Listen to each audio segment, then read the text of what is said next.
Hey everyone, welcome back to our channel. Today I'm going to show you how to change your domain name server or DNS on iPhone. So first, open your settings. From your settings, go to your Wi-Fi.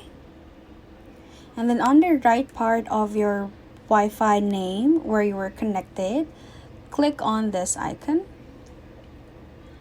Scroll down. And then here you'll have an option to click Configure DNS. As you can see in here, my DNS is selected as automatic. So what you need to click is manual. Add server. In my case, I will choose Google DNS. So I'll just type in the DNS in here.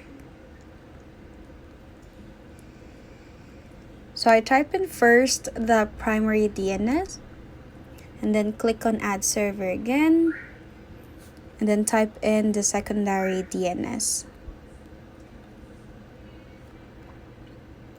Now once you're done, you'll need to remove the DNS that comes from your Wi-Fi. So you need to tap on the red button in here, but in my case I'm not going to delete that because I'm not really going to change it. But once you're done, you just need to click save, and that's how to change DNS on iPhone. If you like this video, please give us a thumbs up, comment down below, and subscribe to our channel. Thank you for watching.